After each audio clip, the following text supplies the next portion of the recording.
Ayan, so isang magandang umaga po mga boss. So ngayon po ay araw po ng linggo. Magbibigay na po tayo ng tips at kiya para po sa ating mga bayang karerista. Ang start po ng karera ngayong araw po ng linggo ay nasa ganap na alas 3 po ng hapon. Ayan, so April 12, 2026 po. Ayan, so bago natin umpisan yung lahat, para sa hindi pa nakapag-subscribe ng ating YouTube channel, Carrera Tips Nissan, sana ay mag-subscribe na po kayo sa ating YouTube channel, Carrera Tips Nissan.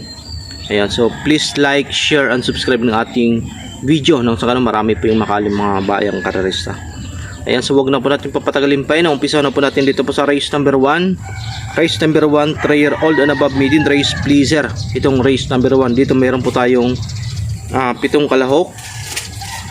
Umpisa po ito ng pick 6 at 1-4 ang distansya dito sa race number 1. Dito ang aking first choice, itong numero 5 imported, Watch Me Now. Tumakbo nung last March 28 sa barrier, nakapagtala ng 1.16 sarado sa 1200 meters dyan po sa Philippine Jockey Club. So ito, first choice ko po ito, imported na Watch Me Now. Second choice ko po, numero 7, No Quit. Ito naman, batak na kabayo. May preba po ito ng 1.28.4 sa kanyang best time record, itong si No Quit. Tapos may third choice ako, itong couple entry numero 3, itong Oliver Bell tsaka si Darley Bell.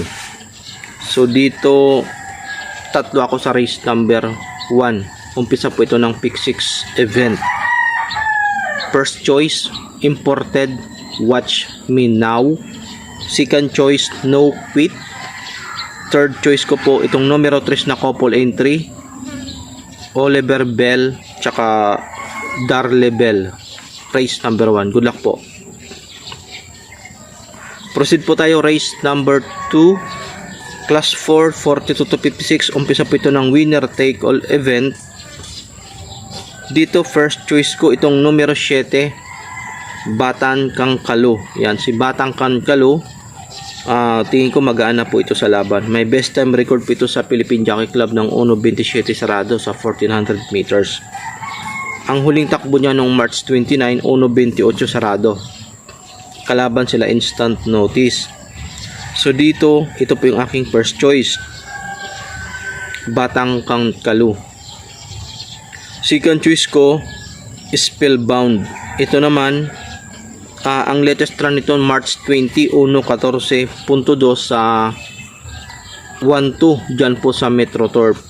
So ito ang aking second choice, Spellbound. May third choice po ako dito, itong numero 4, Carried Away. Medyo nadidihado pa po ito, pero itong si Carried Away dyan po sa Philippine Jockey Club, may best time record po ito ng 1.26.6 sa 1400 meters. So ito ang aking third choice, si Carried Away. So dito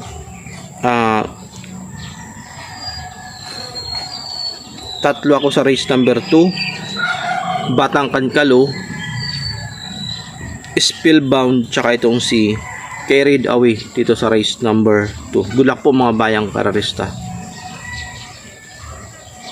Proceed po tayo race number 3, 1,400 meters. Umpisa ng second set ng pick 6, 42 to 56. Dito meron po tayong 7 kalahok sa race number 3. Ang aking first choice, Money for Gabriel. Magaan na po sa laban. At ito, matubulin po itong kabayo na ito, itong si Money for Gabriel. May best time record po ito sa Philippine Jockey Club ng 1.26.4. Naitala niya po ito noong March 28, mainit-init pa.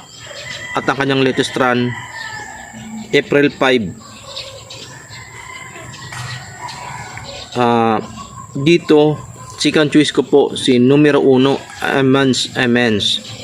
Tumakbo noong March 25, 1.11.8. Napakainam ang latest run ni Amens. So ito galing sa panalo, no? Malayong nanalo po ito. Itong si Amens sa doon po sa Philippine Jockey Club noong March 25. 1.11.8, napakainam. Tapos third choice ko dito, numero 4, Uno Magnifico. Malay natin makadihado po tayo. So dito sa race number 3, tatlo po ako, Money for Gabriel, numero 1, Emans, tsaka itong si Uno Magnifico, race number 3. Good luck po. Proceed po tayo race number 4, 42 to 56, 1,400 meters, umpisa ng pick 5. Dito meron po tayong 8 kalahok sa race number 4. First choice, Borderline Imported.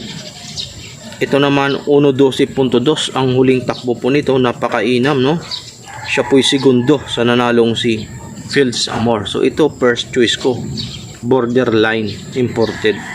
Second choice ko, imported po ulit, Dakota Elegance. Ito naman tumakbo nung March 28.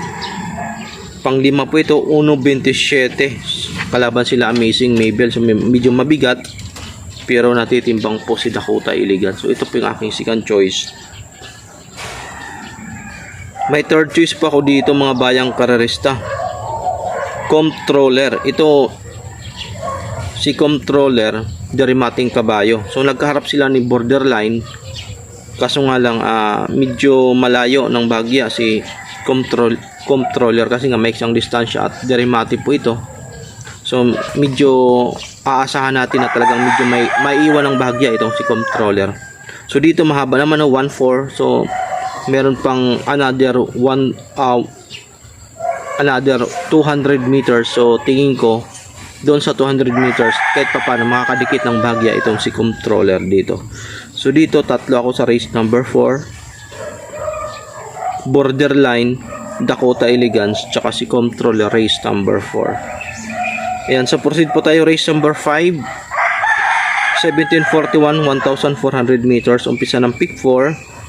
Dito may 6 na kalahok po tayo, no? First choice ko dito,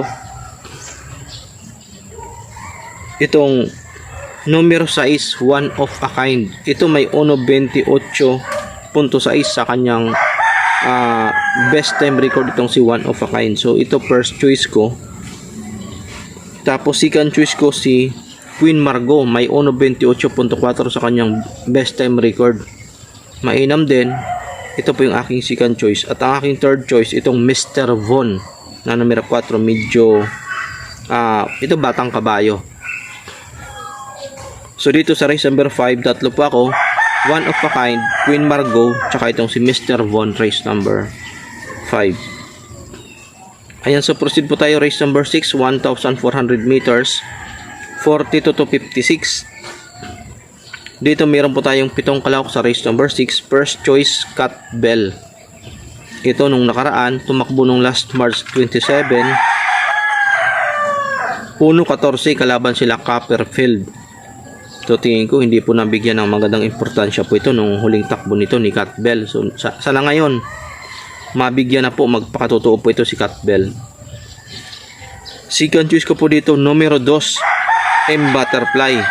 Galing sa panalo nung March 29, 1.25.8. Napakainam. So ito medyo mabigat po yung laban niya rito kasi nung nakaraan medyo magaan. Ngayon masusubok po ito kung gaano kagaling itong si M Butterfly. Dito may third choice pa ako sa race number 6, numero 4, Hans City. Ito medyo, sabi ko pa nga, gumaan po yung laban niya rito kumpara nung nakaraan. So tingin ko malaki po yung chance Hans City, kaya third choice ko po ito dito, medyo nadidihado pa. So dito tatlo ako sa race number 6, no? Cat Bell, M Butterfly, tsaka Hans City. Si Hans City tumakbo nung last March 27, 1.13, sarado sa 1-2 dyan po sa Philippine Jockey Club. Ayan, so proceed po tayo race number 7, no? Penultimate race, 1,400 meters, 42 to 56. Dito meron po tayong 7 kalahok sa race number 7. First choice, Dream Girl. Ito, siya po yung may magandang preba dito na 1.22.6 sa 1-4 dyan po sa Philippine Jockey Club. So ito po yung aking first choice, si Dream Girl. Second choice ko po dito itong numero 6, couple entry, Dunya, Patsy, tsaka Little Charmer, isang imported na kabayo.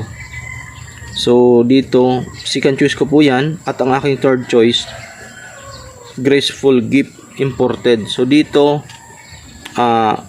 tatlo ako sa race number 7. First choice, Dream Girl.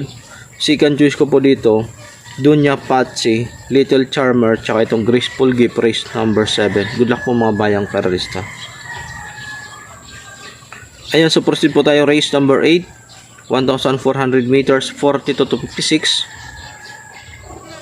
Bago natin umpisan yung race number 8, para sa hindi pa nakapag-subscribe ng ating YouTube channel, Carrera Tips Nissan, sana ay mag-subscribe na po kayo sa ating YouTube channel, Carrera Tips Nissan, at huwag kalimutang i-like ang ating video at pakishare po sa inyong mga Facebook group mga bayang karalista. Race number 8, dito tingin ko, 4 ang may panalo, no? Finer with Age, Glorify, Whiskey or Wine, tsaka itong si Mabel. Tingin ko sa 4 na yan, iikot dyan po yung mananalo sa race number 8. Dahil paratingan po ito. Ulitin ko po sa race number 8.